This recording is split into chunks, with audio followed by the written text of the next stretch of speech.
Oi, meus amores, espero que esteja todo mundo bem por aí, se cuidando.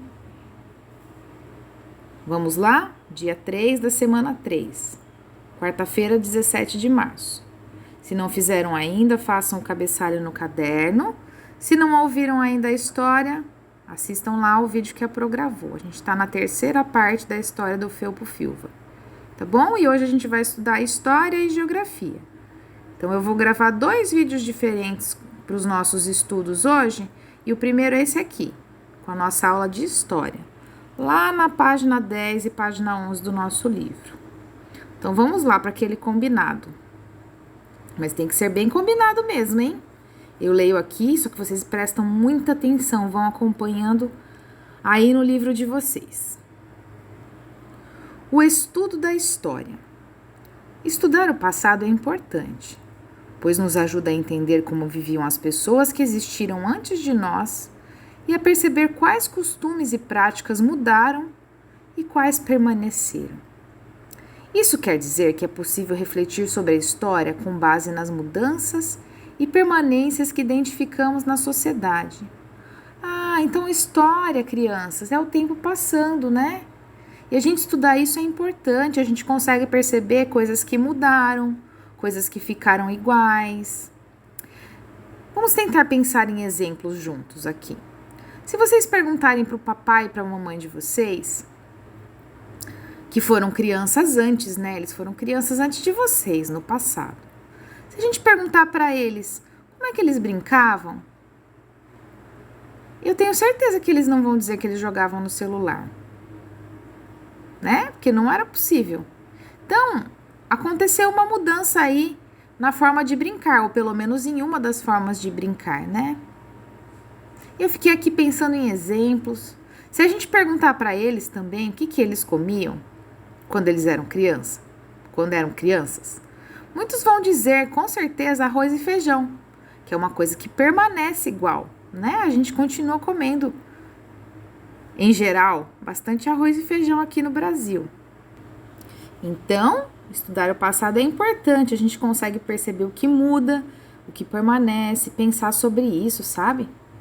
Vamos continuar.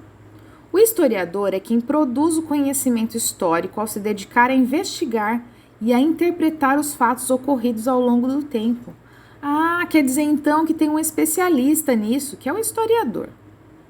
As transformações na história podem acontecer em ritmos diferentes, de maneira mais imediata ou mais lenta.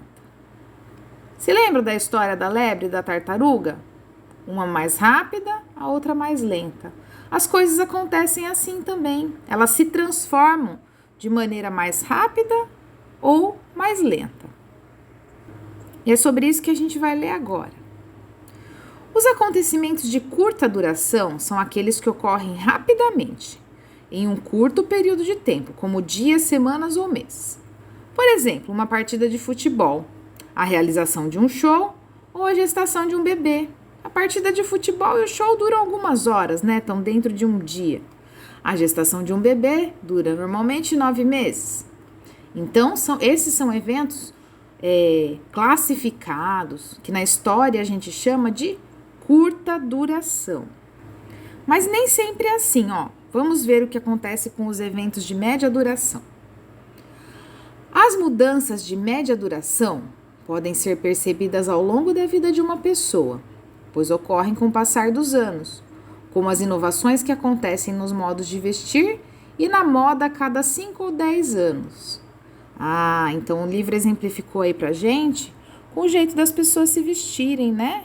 Essa foto aqui é de 1965. E as mulheres aí estão se vestindo de um jeito bastante diferente do que a gente se veste hoje. Então, curta duração, dias, semanas ou meses. Média duração pode acontecer num período que varia aí alguns anos, normalmente de 5 a 10. Há mudanças que ocorrem de maneira lenta, demorando centenas ou milhares de anos para acontecer. Esse é o tempo da longa duração, que pode ser percebido com o trabalho do historiador. Por exemplo, a mudança nas paisagens ou a evolução das técnicas utilizadas na agricultura. né? Antigamente, Caraguatatuba não era assim como é hoje, com prédios, né, tão urbanizada. A paisagem era diferente. E isso vai acontecendo ao longo dos anos, só que aí, ó, demora mais anos para acontecer, né? Aqui o livro dá um exemplo da escravidão. Trabalhadores escravizados extraindo diamantes. É um quadro, né? Desse autor, Carlos Julião, de 1770.